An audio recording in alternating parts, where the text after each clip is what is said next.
오늘 우리가 함께 나눌 하나님의 말씀은 사도행전 3장 1절 말씀부터 10절 말씀까지를 같이 교독하도록 하겠습니다.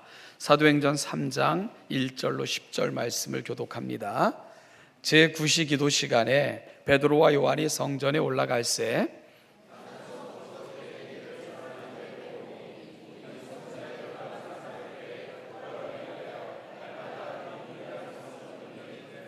그가 베드로와 요한이 성전에 들어가려 함을 보고 구걸하거늘 그가 그들에게 무엇을 얻을까 하여 바라보거늘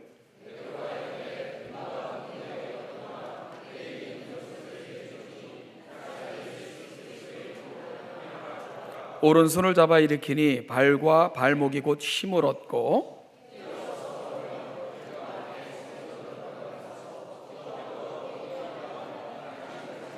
모든 백성이 그 걷는 것과 하나님을 찬송함을 보고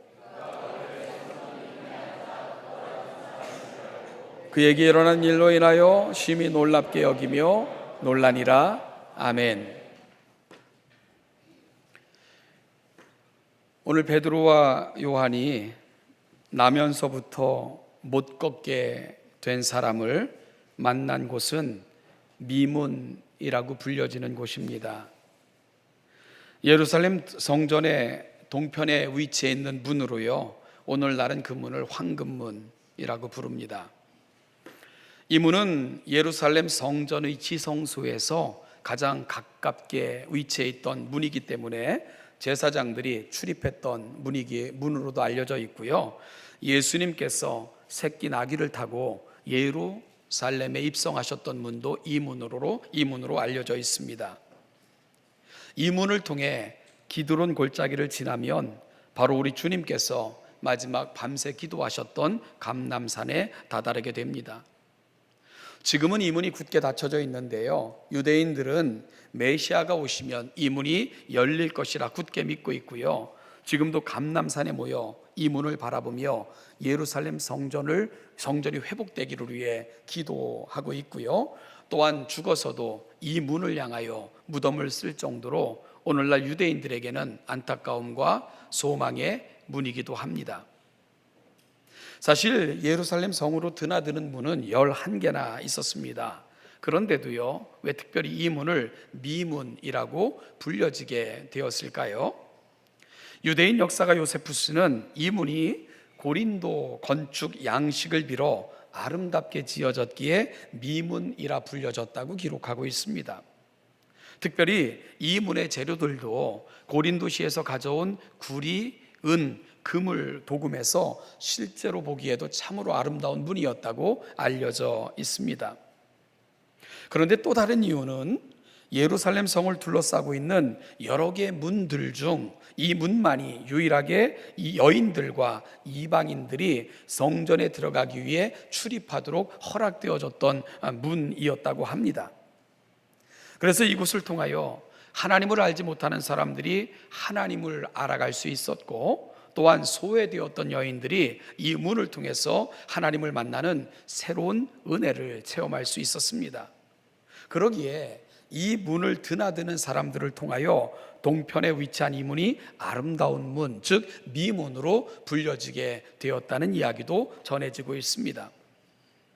사랑하는 신원 예담교회 성도 여러분, 저는 오늘 사랑하는 신원 예담교회가 이 시대가 저희 사랑하는 교회를 보면서 미문이라 일컫고 사모하는 그런 역사가 있었으면 참 좋겠다, 이런 소원을 고백해 봅니다.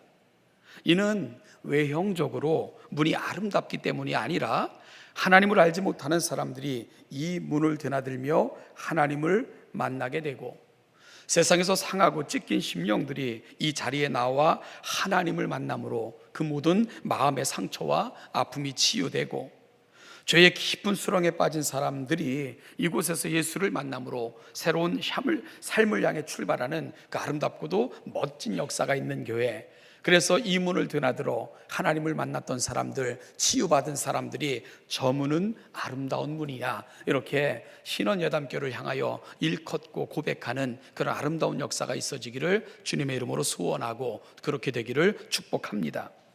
여러분, 수천억 아무리 많은 돈을 들여 최고급 재료, 뭐 금, 다이아몬드로 치장해도 이러한 역사가 없으면 그 교회의 문은 미문일 수가 없습니다. 제가 본 어떤 교회는요, 교회를 새롭게 졌는데 위압당해가지고 들어가기가 힘들었어요. 그 들어가는 문을 마치 고관 대작의 대문보다도 훨씬 더 크게 만들었는데, 야, 저곳을 어떻게 되나 될까 싶을 정도로 위협스러운 건물을 지어놓은 그런 교회도 본 적이 있습니다. 사랑하는 여러분, 아무리 아름다운 것들, 비싼 것으로 치장을 한다 할지라도 하나님께서 보시기에 아름답지 않으면 그 문은 결코 아름다운 문이 될 수가 없는 겁니다. 규모가 작고 개척교회이고 미약한 교회라고 해서 무조건 주님으로부터 미문이라 칭찬받을 수 있는 것도 아닙니다. 가장 중요한 것은 이 문을 드나드는 사람들로 인하여 이러한 소문이 나야 한다는 것이지요. 오늘 장로님께서도 그런 기도를 하셨는데, 정말 믿지 않는 이 지역의 많은 사람들로부터 칭송받는 교회, 그 교회의 꿈이 어찌 보면 미문을 향한 우리들의 꿈일지도 모른다는 생각을 하게 됩니다. 마치 초대교회가 온 백성들로부터 칭송을 받아 날마다 구원받은 자가 더한 것 같은 그런 교회가 주님으로부터 칭찬받는 교회이고, 오늘 주님께서 미문이라 일컫는 교회라 그렇게 인정될 것입니다. 그래서 미문에 대한 저의 소망이 더 깊어졌습니다. 우리 신원예담교회가 이런 교회 되게 하소서 하는 소망 말입니다. 그래서 오늘 본문을 통해 그러기 위해 우리가 해야 할 것, 우리가 가야 될 길, 우리가 확인받고 돌아가야 될 것이 무엇인가를 본문을 통해 함께 살펴보고자 합니다. 신원예담교회가 이 아름다운 미문이 되어 많은 사람들로 하여금 부러움과 자랑의 대상이 되고요, 이 놀라운 역사를 통해 하나님께 영광 돌리는 교회가 되려면 어떤 모습으로 우리가 함께 세워져 가야 될까요? 첫째는요, 그 문이 열려 있어야 합니다. 그 문이 열려 있어야 합니다. 여러분, 왜 열려 있어야 하는가요? 사람들이 드나듦으로 인하여 열려져야 됩니다. 문은, 그리고 드나드는 사람들이 있어야 비로소 문은 그 만든 역할을 이렇게 감당하는 것 아니겠습니까? 여러분, 굳게 닫혀져 있는 문, 그 문은 더 이상의 역할을 하지 못한다는 것을 의미하고요, 그 문은 아무런 의미도 제공하지 못하는 것이지요. 작은 창문이라 할지라도 열려 있어야지만 창을 만든 이의 의도를 반영하여 그 역할을 감당하고 있는 것입니다. 그럼 오늘 본문을 관찰해 보면 이 문을 통과했던 사람들은 누구이며 그들이 통과했던 시간은 언제이고, 그리고 그들은 무엇으로 해 이 문을 통과하고 있습니까? 먼저 오늘 본문에 이 놀라운 일이 벌어졌던 시각을 소개하고 있는데요, 언제 이 오늘 본문의 사건이 벌어지게 됩니까? 여러분, 제9시 기도 시간이라고 시작이 됩니다. 9시 기도 시간이라는 것은 지금으로 말하면, 우리 시간으로 환산하면 오후 3시를 말합니다. 성경에서 시간이 나오면 플러스 6을 하면 지금 저와 여러분들이 사용하는 시간이 나오기 때문입니다. 여러분, 오후 3시요, 중동 지역 사람들이 가장 활동하기 싫어하는 그러한 시간대입니다. 지금도 중동을 가보면 대낮은 사람들이 통행하는 시간이 아니라 쉬는 시간이고요, 해가 져야지 그들은 거리로 몰려 나옵니다.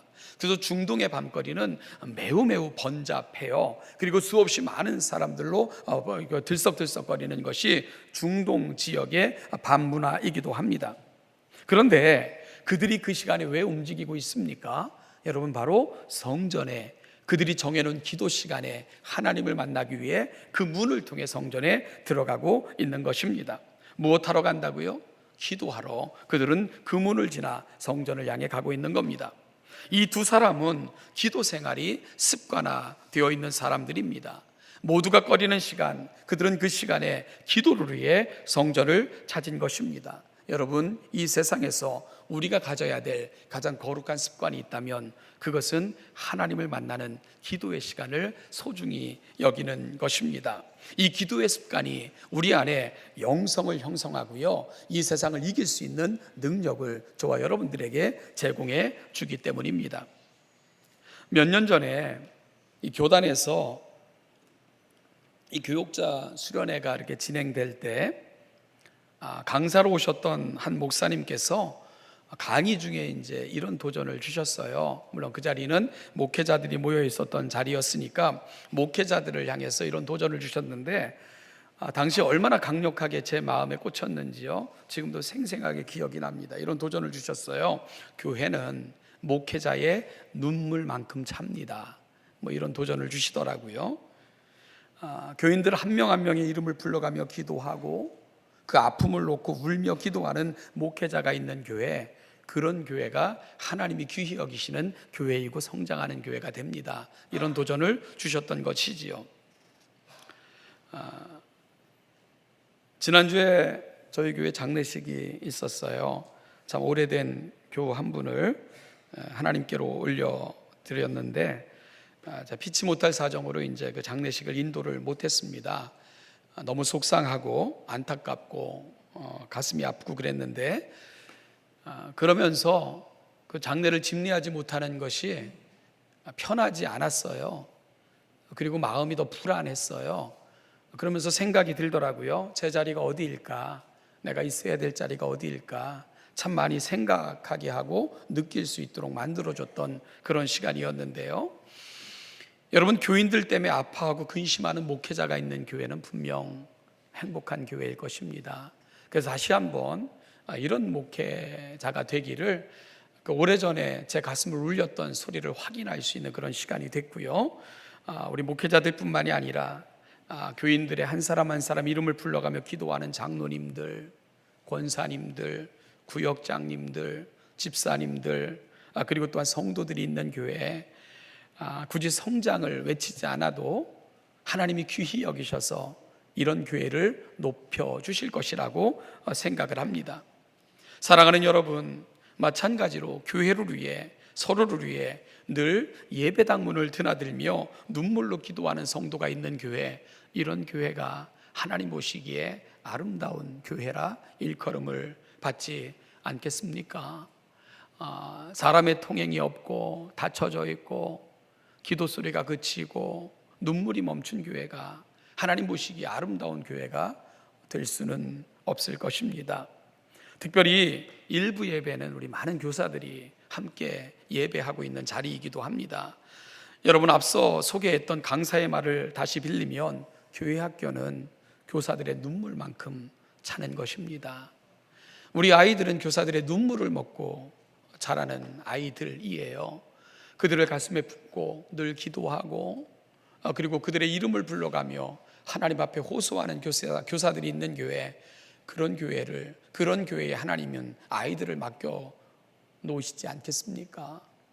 내 신앙 지키기도 급급하고요, 우리의 신앙이 형식화되어 가고 있고 우리의 가슴에 뜨거움이 없는데 하나님이 그런 교회에다가 아이들을 맡겨 놓으실 리가 없지 않겠습니까? 오늘 저는 목회자인 이곳에 앉아 계신 우리 장로님들, 우리 권사님들, 또 구역장님들, 우리 안수집사님들, 교회 재직들, 정말 기도에 아름다운 습관을 회복하고 늘 하나님 앞에 눈물로 기도하며 하나님의 거룩한 일에 참여하는 교회가 되기를 다짐하고 결심하고 돌아가는 오늘 이 아침이 되기를 주님의 이름으로 간절히 축복합니다. 여러분, 복음서를 기록한 이들 중에 유일한 이방인은 누가입니다. 그는 예수님의 제자도 아니었고요, 더더군다나 유대인도 아니었습니다. 그런데 그가 어떻게 복음서를 기록했을까? 저는 이 부분을 놓고 많이 묵상을 해봤어요. 그러면서 내린 결론이 이겁니다. 초대교회가 보여줬던 아름다움이 이의 마음을 감동시켰겠구나, 이런 생각을 하기에 이르렀던 것이지요. 그래서 누가복음 1장 1절부터 3절에서도 누가가 밝히고 있는 것처럼 그는 조사하고 듣고 관찰하고 확인하면서 초대교회 성도들이 고백하는 것, 그들이 보여줬던 모습이 사실이라는 걸 확인할 수 있었습니다. 그래서 누군가에게 이 사실을 꼭 들려주고 보여주고 싶었지요. 그래서 그는 복음서를 기록하게 되었노라고 고백하고 있는 장면을 우리가 성경을 통해서 읽게 됩니다. 그런데 여러분, 누가가 바라봤던 초대교회의 모습, 가장 특징적인 모습이 뭔 줄 아세요? 기도하는 모습입니다. 그래서 누가복음의 별명이 기도복음이에요. 여러분, 사도행전의 또 다른 별명이 기도행전입니다. 우리는 누가복음을 펼치면 기도로부터 시작되어지는 놀라운 역사를 확인받게 됩니다. 그리고 이 땅에 오신 예수님, 그 예수님께서는 항상 언제나 매일 밤이 맞도록 중요한 일 앞에서 언제나 기도하셨던 분, 그분이 바로 우리 주 예수님인 것을 누가는 낱낱이 저와 여러분들에게 소개합니다. 사도행전으로 가보면 주님은 기도하라 부탁하시며 승천하셨고요, 그 부탁을 받은 성도들은 기도하는 일에 전념했고, 기도하는 가운데 성령 충만함을 경험했고요, 기도하는 가운데 성령의 음성을 들었고요, 기도하는 가운데 삶의 방향을 바꿨고요, 기도하는 가운데 하나님의 거룩한 뜻에 동참했고요, 기도하는 가운데 하나님의 놀라운 일을 이루어가는 하나님의 거룩한 동역자들이 될 수 있었습니다. 누가는 이 사실을 저와 여러분들에게 보여주고 싶은 것입니다. 여러분, 누가는 바로 기도하는 주님을, 그리고 그 주님을 너무나도 닮아 있는 초대교회의 모습을 통해 이 땅에 어떻게 하나님의 역사가 펼쳐갔는가를 저와 여러분들에게 보여주고 있는 것이지요. 사랑하는 여러분, 우리 사랑하는 교회의 문이, 예배당의 문이 늘 열려져 있는 교회가 되기를 주님의 이름으로 다시 한번 소원하고요, 그렇게 되기를 축복합니다. 기도하는 사람들 끊임없이 이곳을 찾아 하나님의 말씀 앞에 그분을 향하여 거룩한 열망을 품고 눈물로 간구로 기도하는 하나님의 사람들로 끊임없이 문이 열려지는 교회, 그렇게 해서 주님이 보시기에 아름답다, 세상이 보기에 미물이라 칭송 듣는 이런 교회로 자라가는 신원여담교회가 되기를 주님의 이름으로 축복합니다. 둘째는요, 사람들의 진정한 필요를 볼 수 있을 때 그 교회가 미문이 될 수가 있습니다. 오늘 본문에서 성전에 기도하기 위해 올라가던 베드로와 요한은 성전 문에 앉아 나면서부터 앉지 못했던 사람을 만나게 됩니다. 여러분, 나면서부터 앉은뱅이로 삶을 살아갈 수밖에 없는 인생, 얼마나 기구하다 우리가 이름할 수 있겠어요.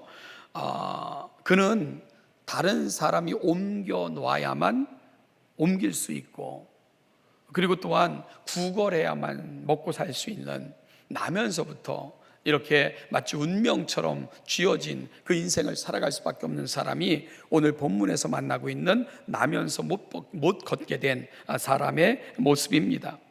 그는 미문이라는 곳에 자리를 잡고는요, 그곳을 드나드는 사람들에게 구걸을 하고 있습니다. 어찌 보면 나면서부터 걷지 못했다, 그 많은 세월 구걸했다, 그래서 어찌 보면 그에게도 특권이라면 특권이랄까, 미문이라는 곳에 자리를 잡을 수 있는 특권을 누리는 인생 정도는 되었는지 몰라요. 왜냐하면 여러분, 미문이라는 것은 가장 많은 종교인들, 예배하기 위해 드나드는 사람들이 빈번하게 이용하는 장소가 바로 미문이었기 때문입니다. 어찌 보면 그 앉은뱅이는요, 인생의 불행 중에 구걸할 수 있는 가장 목 좋은 곳을 차지할 수는 있었겠다, 이런 생각을 하게 됩니다. 왜냐하면 오래 구걸하다 보니까 그런 자리를 알게 되었는지도 모를 일입니다. 여러분, 혹시 우리 교회 안에 이런 사람이 놓여 있다면, 이런 분들이 계시다면 교회는 이들에게 무엇을 해줄 수 있을까? 여러분, 그래요. 교회는 물질을 줄 수 있습니다. 그리고 이것도 아주 중요합니다. 교회는 구제가 교회의 주요한 사역 중에 하나인 것도 바로 그러한 이유입니다. 교회는 있는 사람들을 통해 없는 사람들이 함께 하나님 앞에 세워가는 균등의 원리가 실천되어지는 것이 바로 교회이기 때문에 그렇습니다. 그래서 교회는 이들의 필요를 외면하지 말아야 됩니다. 그런데요, 이런 것은요, 교회만이 할 수 있는 일은 아닙니다. 지금 특별히 이 사회적 가난, 이 어떤 그 구조적 가난에 대해서 전 세계가 관심을 갖고 많은 NGO 단체들이 이 일을 위해 협력하고 이 일을 위해 헌신하고 놀라운 성과를 이루어내고 있는 것도 사실입니다. 따라서 구제 참 중요하지만 누군가를 물질로 돕는 것 너무 중요한 교회 사역 중에 하나이지만 교회만 할 수 있는 것은 아닙니다. 여러분, 그러면 교회만 할 수 있는 일이 뭘까? 그것은 새로운 생명을 주는 일입니다.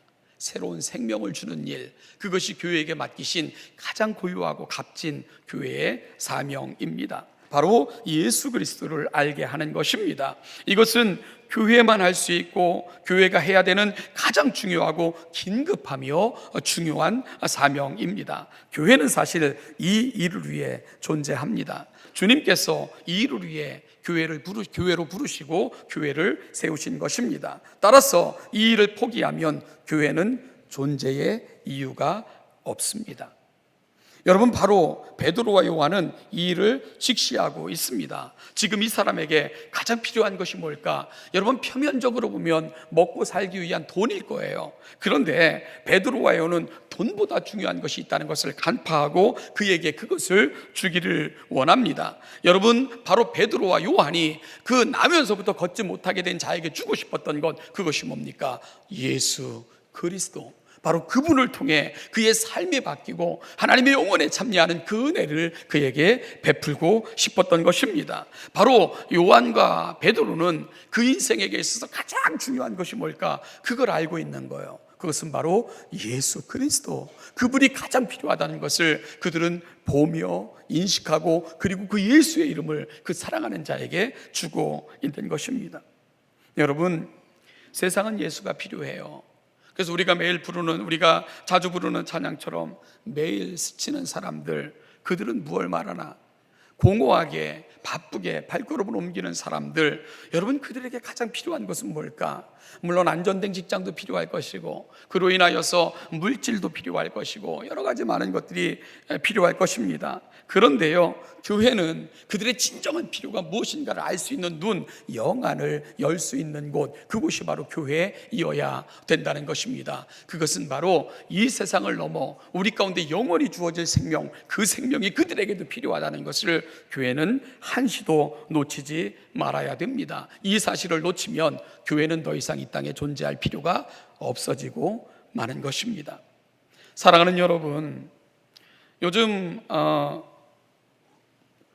마음이 많이 무거우시죠? 우리 계속 장로님 말씀하기 위해서 죄송한데, 아까 그 장로님도 굉장히 안타깝게 이렇게 기도를 하셨어요. 지금 이 나라가 처해 있는 상황이 정말 일촉즉발의 그 위기 속으로 이렇게 치닫고 있는 것을 보면서, 제가 잠깐 비운 자리에 이제 이렇게 뉴스를 계속 보는데, 이제 일본과의 관계 이런 게 계속해서 보도가 되더라고요. 외국에서도요, 이게 초미의 관심사예요. 한일과의 관계 이런 게 우리만의 문제가 아니라 전 세계가 주시하여 보는 그러한 그 이슈던데, 이걸 바라보면서 기도가 막 나왔어요. 정말 기도가 막 나오더라고요. 하나님, 이 나라를 불쌍히 여겨달라고, 하나님 긍휼히 여겨달라고, 하나님 정말 우리 장로님 기도하신 것처럼 정말 정치인들에게 지혜를 주셔서 이 난국을 극복할 수 있도록 하나님께서 좀 도와달라는 기도가 끊임없이 이렇게 나올 수밖에 없었어요. 그러면서 이런 생각을 했습니다. 하나님이 지금 이 나라를 향해 갖고 계신 기대가 뭘까? 여러분, 하나님께서 왜 이 척박한 땅, 어찌 보면 세계가 정말 그 많은 행사를 치렀음에도 불구하고 인지도 잘 안 되는 땅, 이곳에, 그럼에도 불구하고 하나님은 이곳에 놀라운 복음의 역사를 허락해 주신 거예요. 교회 역사에서요, 대한민국처럼 이 단시간에 이 놀라운 교회 성장, 그리고 교회가 세워지고 이 놀라운 부흥을 경험한 나라는 일찍이 없었습니다.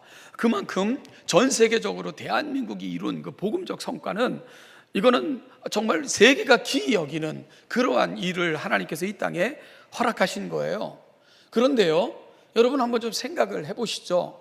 온 세계를 이렇게 뻗어나가기에 좋은 그 지형적 여건을 갖고 있는 그곳에 하나님께서는 왜 복음의 전초기지를 세우지 않으시고 이 척박한 땅, 정말 저 중심이라고 일컫는 사람들이 보기에는 변방의 땅, 그것도 남북은 갈라져 있죠. 그리고 사방은 막혀 있어서 나갈래야 나갈 수 없는 이러한 땅을 하나님은 왜 복음의 무대로 삼으셨을까? 하나님이 이 땅을 복음의 무대로 삼으셨다는 고백이 저와 여러분들에게 있어야 될 것 아니겠습니까? 여러분, 그런 고백이 있으세요? 하나님이 왜 이 땅에 이 놀라운 복음의 역사를 허락하셨을까? 저는요, 이런 생각을 해봅니다. 이 허리는 끊겨서 위로 가고 싶어도 갈 수 없고, 사방은 바다로 막혀 있고, 그리고 조금만 내려가면 세상에서 가장 많은 우상을 섬기는 나라인 일본이 있고요, 세계의 끝, 그 이데올리기의 끝에 서 있는 중국이 있고요, 그 다음에 지금도 끊임없는 어떤 그 이데올로기 속에서 전 세계 패권을 지금도 놓지 못하고 혈혈 단신에 되어 있는 그 러시아가 있고, 그리고 조금만 넘어가면 14창이라 그래가지고 전 세계에서 복음화가 제일 안 돼 있는 지역, 그게 동남아 지역입니다.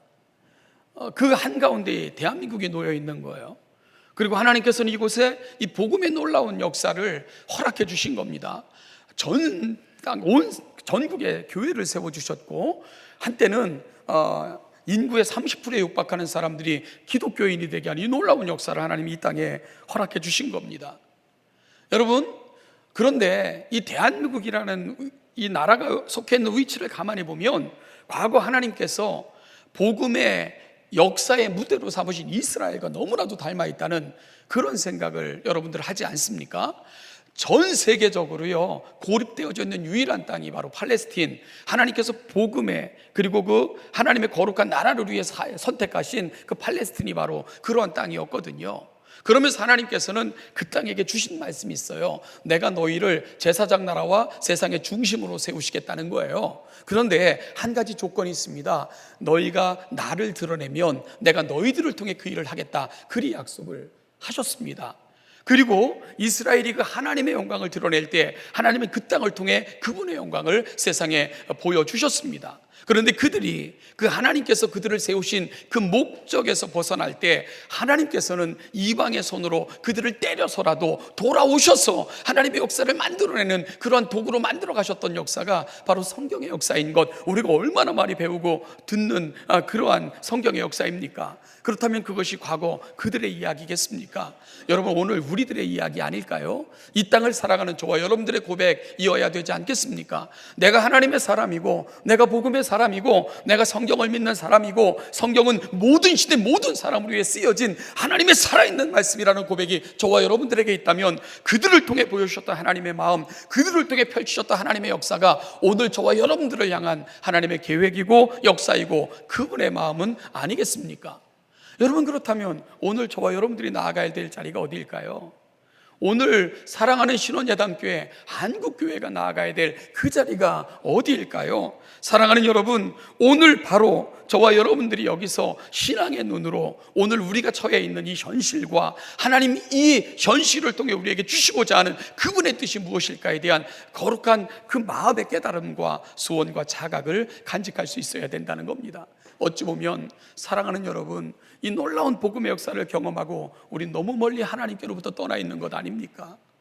세상에 손가락질을 당하고 교회들이 교회로서 역할을 감당하지 못하고 오늘 세상이 교회로 말미암아 행복한 것이 아니라 교회 때문에 불행하다고 말하는 이 안타까운 현실, 저와 여러분들이 세상을 통해서 듣고 있는 정말 듣지 말아야 될 우리들의 이야기 아닙니까?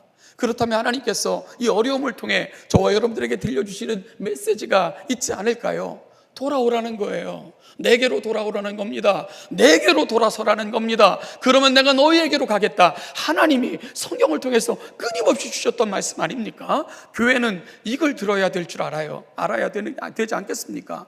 세상이 내놓는 해결책과 교회가 내놓는 해결책은 좀 달라야 되지 않을까요? 그래서 여러분, 세상이 바라보는 어려움과 교회가 직시하는 어려움의 문제는 좀 다른 차원에서 바라볼 필요가 있지 않겠습니까? 어찌 보면 이 어려움은 우리를 강력하게 부르시는 하나님의 콜링, 하나님의 부르심으로 들을 수 있는 한국교회 저와 여러분들이 될 수 있기를 주님의 이름으로 간절히 축복합니다. 여러분, 그러기 위해 오늘 베드로와 요한 성전 미문에 올라가면서 구걸하는 사람, 그를 바라보면서 그 마음속에 들었던 것, 저들에게 정말 필요한 것이 뭘까?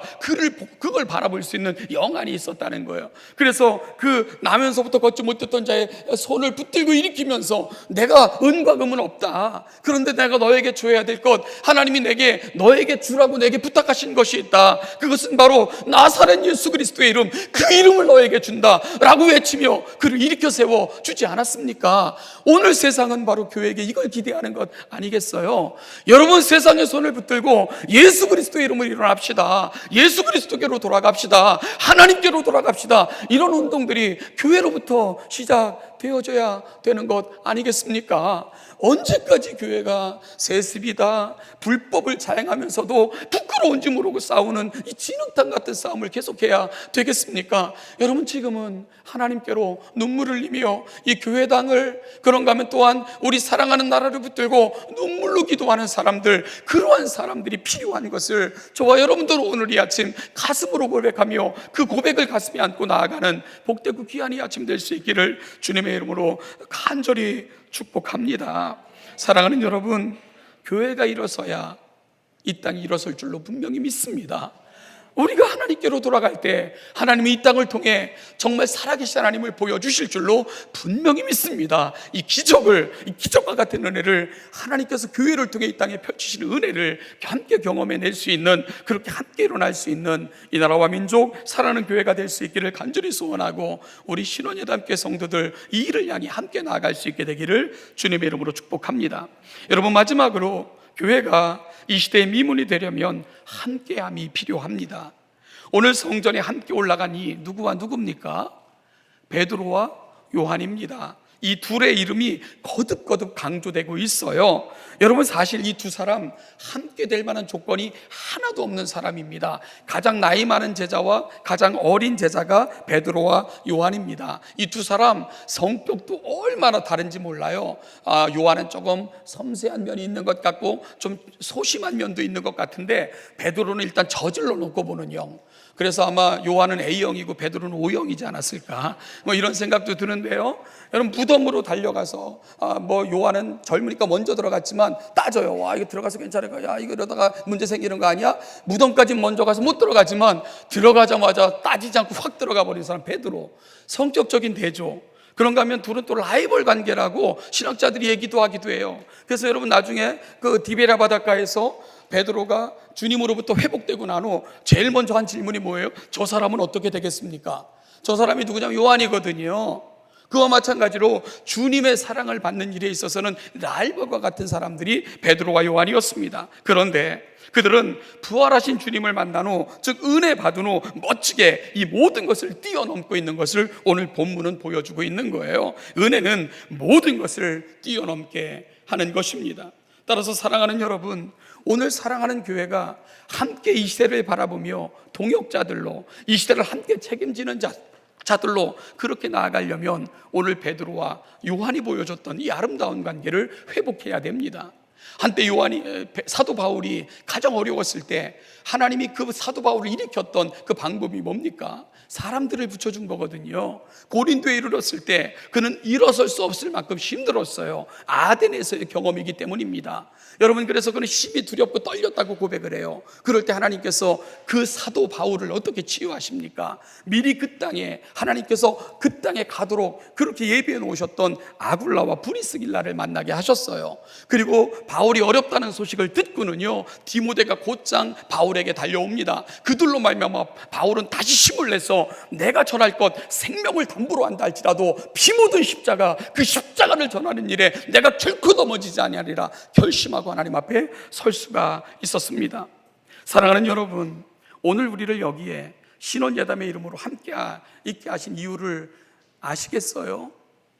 여러분, 그것은 동역자로 저와 여러분 서로를 부르신 것입니다. 거룩한 하나님의 나라 그 역사를 위한 동역자들로 저와 여러분들을 아름다운 팀으로 부르신 거예요. 이 아름다운 팀을 이루어가기 위해 우리의 가슴 속의 소망은 오직 하나님의 영광이어야 됩니다. 그 하나님의 나라를 향한 부르심이라는 것을 우리가 자각하고 하나님의 나라를 위해 우리의 모든 것들을 함께 맞춰가는 그 놀라운 역사들이 저와 여러분 속에 있어야 됩니다. 성부와 성자와 성령께서 하나가 되셔서 그 아름답고 놀라운 일을 계획하셨고 실행하셨고 완성해 나가시는 것처럼 교회는 이 하나님을 닮아 오늘 베드로와 요한처럼 하나님이 맡겨주신 거룩한 사역을 위해 함께 협력하고 힘을 합치고 함께 격려하고 나의 모든 것을 뛰어넘어 하나님의 위대함을 향해 함께 나아가는 이 놀라운 역사들이 저와 여러분들에게는 필요하다는 것입니다. 사랑하는 여러분, 오늘 본문에서 만나는 이름이 있어요. 제9시기도 시간에 베드로와 요한이 성전에 올라갈새 3절에 보니까 그가 베드로와 요한이 성전에 들어가려 함을 보고 4절에 보니까 베드로가 요한과 더불어 주목하여, 여러분, 이 아름다운 이름, 모든 것을 뛰어넘어 하나님의 역사 때문에 함께가 되어 있는 이름, 오늘 사랑하는 신원예담교회 한국교회가 나아가야 될 방향 아니겠습니까? 그럴 때 이 나라는 미물이 될 것이고 하나님께서 이 나라를 통해 살아계신 하나님을 보여줄 것이고 그렇게 함께 일어서는 영광을 허락해 주실 줄로 분명히 믿습니다. 교회의 꿈을 가슴에 안고 이 일을 위해 여러분 기도하는 일에 동참해 주시기를 부탁해요. 우리가 형식적이고 외식적인 신앙을 버리고 하나님을 향해 거룩한 열망을 품고 오늘 이 거룩한 습관을 가슴에 담고 거룩한 동역자들로 오늘 이 시대의 이 안타까운 안타까움을 진단하며 성경적으로 신앙의 눈으로 이 문제를 가슴에 안고 하나님 앞에 나아가는 아름다운 하나님의 사람들, 우리 신원예담교 한국교회가 될 수 있기를 주님의 이름으로 축복합니다. 오늘 이 시간 함께 좀 기도했으면 좋겠습니다. 여러분, 기도하실 때 우리가 이 나라와 민족을 위해 기도합시다. 하나님, 이 땅에 세우신 교회들이 마지막 시대의 사명을 잘 감당할 수 있게 해달라고 기도합시다. 오늘 신원예담교회가 오늘 함께 나눈 말씀을 가슴에 품고 정말 이 시대의 미문이 되는 교회가 되기를 위해 함께 좀 기도합시다. 같이 한번 기도하겠습니다.